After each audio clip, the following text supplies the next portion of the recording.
ಪರಂ ಶಾಂತಿ ಬಾಪೂಜಿಯವರ YouTube ಚಾನಲ್ಗೆ ಸ್ವಾಗತ. ವಿಷಯ: ಪರಂಧಾಮದಲ್ಲಿ ಎಂತಹ ಆತ್ಮರು ಇರಲು ಸಾಧ್ಯ? ಬಾಪೂಜಿಯವರು ಹೇಳುತ್ತಾರೆ, ಯಾವ ಆತ್ಮರಲ್ಲಿ ಅಂಶ ಮಾತ್ರವಾದರೂ ಪರಂ ಲೈಟ್ ಇರುತ್ತದೋ ಅಂತಹ ಆತ್ಮರು ಮಾತ್ರ ಪರಂಧಾಮದಲ್ಲಿ ಉಳಿದುಕೊಳ್ಳಲು ಸಾಧ್ಯ.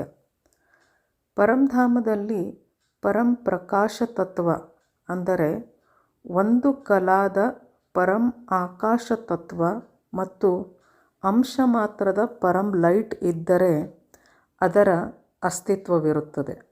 ಅಂದರೆ ಅದು ಪರಂಧಾಮದಲ್ಲಿ ಉಳಿದುಕೊಳ್ಳಲು ಸಾಧ್ಯ. ಇಲ್ಲದಿದ್ದರೆ ಅಂದರೆ ಕೇವಲ ಪರಂ ಆಕಾಶ ತತ್ವವಿದ್ದಂತಹ ಆತ್ಮ ಅಲ್ಲಿ ಡೈಲ್ಯೂಟ್ ಆಗಿ ಬಿಡುತ್ತದೆ. ಉದಾಹರಣೆಗೆ, ಒಂದು ಸಾಗರದಲ್ಲಿ ಒಂದು ಬಕೆಟ್ನಷ್ಟು ನೀರು ಹಾಕಿದರೆ ಅದು ಕಾಣುವುದೇ ಇಲ್ಲ. ಆ ನೀರಿನ ಅಸ್ತಿತ್ವವೇ ಅಲ್ಲಿ ಇರುವುದಿಲ್ಲ. ಆತ್ಮ ಅರ್ಧ ಕಲಾನ ಆತ್ಮವಾಗಿದ್ದರೂ ಸರಿ, ಅದರಲ್ಲಿ ಸ್ವಲ್ಪವಾದರೂ ಪರಂ ಲೈಟ್ ಇದ್ದಾಗ ಮಾತ್ರ ಆ ಆತ್ಮ ಪರಂಧಾಮದಲ್ಲಿರಲು ಸಾಧ್ಯವಿದೆ. ಆದರೆ ಹೆಚ್ಚು ಸಮಯ ಇರಲು ಸಾಧ್ಯವಾಗುವುದಿಲ್ಲ. ಕಾರಣ, ಪರಂಧಾಮದಲ್ಲಿರುವ ನಿರಾಕಾರ ಶಿವನು ಒಂದು ಕಲಾದವನಾಗಿದ್ದರಿಂದ ಆಗ ಅರ್ಧ ಕಲಾದ ಆತ್ಮ ಒಂದು ಕಲಾದ ಶಿವನಲ್ಲಿ ನಿಧಾನವಾಗಿ ಕರಗಿ ಅದರ ಅಸ್ತಿತ್ವವೇ ಇಲ್ಲವಾಗುತ್ತದೆ. ಆತ್ಮನಲ್ಲಿ ಪರಂ ತತ್ವಗಳಿದ್ದರೂ ಸಹ ಆ ಆತ್ಮ ಅಲ್ಲಿ ಡೈಲ್ಯೂಟ್ ಆಗಿಬಿಡುತ್ತದೆ. ಪರಂ ಮಹಾತತ್ವದ ಆತ್ಮಗಳು ಸಹ ಶಿವನಲ್ಲಿ ಸೇರಿಕೊಂಡು ತಮ್ಮ ಅಸ್ತಿತ್ವ ಕಳೆದುಕೊಂಡು ಬಿಡುತ್ತವೆ. ಒಟ್ಟಿನಲ್ಲಿ ಒಂದು ಕಲಾದ ಆತ್ಮರು ಮಾತ್ರ ಪರಂಧಾಮದಲ್ಲಿ ನೆಲೆಸಲು ಸಾಧ್ಯವಿದೆ. ಒಂದು ಕಲಾಗಿಂತ ಕೆಳಗಿರುವಂತಹ ಆತ್ಮರು ಅಲ್ಲಿ ಶಿವನ ಕಲಾ ಅಥವಾ ಪವರ್ನಲ್ಲಿ ಕರಗಿ ಬಿಡುತ್ತಾರೆ. ಹೀಗೆ ಪರಂಧಾಮದ ನಂತರ ಮಹಾಪರಂಧಾಮಕ್ಕೆ ಹೋಗಬೇಕೆಂದರೆ ಅಲ್ಲಿ ಕಡಿಮೆ ಎಂದರೂ 8 ರಿಂದ 12 ಕಲಾದ ಆತ್ಮರು ಹೋಗಲಿಕ್ಕೆ ಸಾಧ್ಯ. ಪ್ರತಿಯೊಂದು ಪರಂಧಾಮದ ಹೊರಗಡೆ ಒಂದು ಆವರಣವಿರುತ್ತದೆ.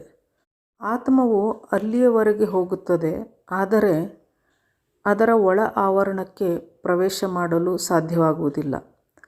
ಅಲ್ಲಿ 7 ಆವರಣಗಳು ಇರುತ್ತವೆ. ಆದರೂ ಕೂಡ ಹೊರ ಆವರಣಕ್ಕೆ ಹೋದಂತಹ ಆತ್ಮರಿಗೆ ಅಲ್ಲಿ ಆಕಾರಿ ರೂಪದಲ್ಲಿ ನಿರಾಕಾರ ಶಿವನ ಅನುಭವ ಆಗುತ್ತದೆ. ಅಲ್ಲಿಂದ ಆತ್ಮ ಅಂದರೆ ಗ್ಯಾಲಕ್ಸಿಯಿಂದ ಯೂನಿವರ್ಸ್ಗೆ ಪ್ರಯಾಣ ಬೆಳೆಸುತ್ತದೆ.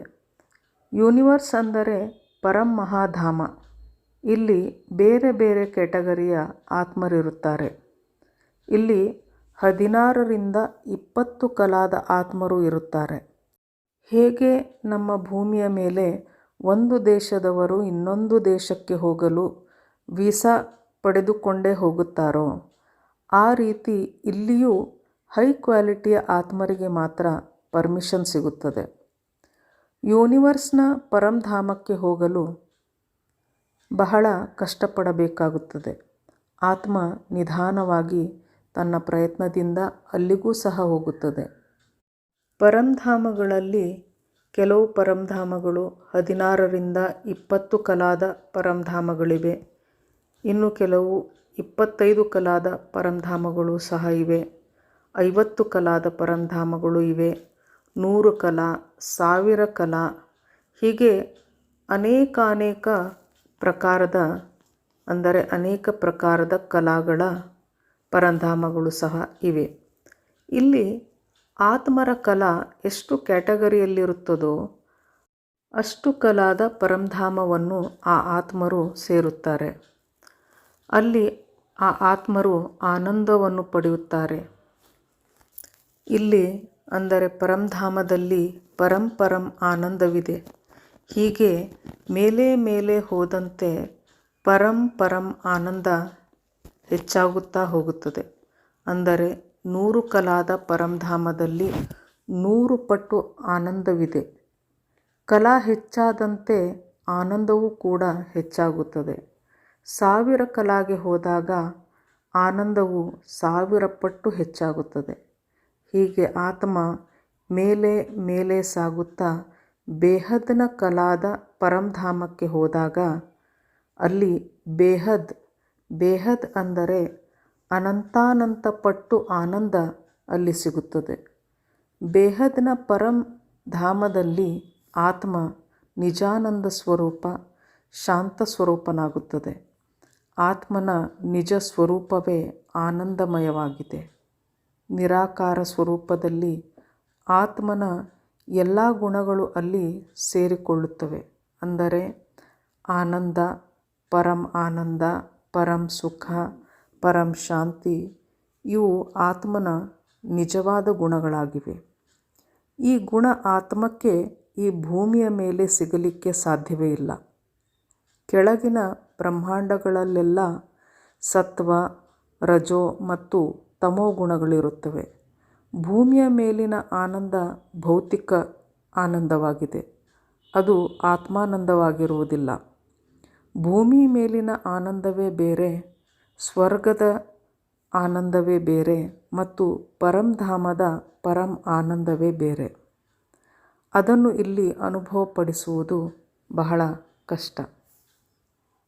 परम शांति, बेहद की परम शांति. परम शांति सोचो, बोलो परम शांति. Join us daily for live meditation, 10 p.m. to 11 p.m. on YouTube Live. Subscribe now. Website www.paramshanti.org. Email us anand@paramshanti.org. Like, share, subscribe. Join today. बेहद की परम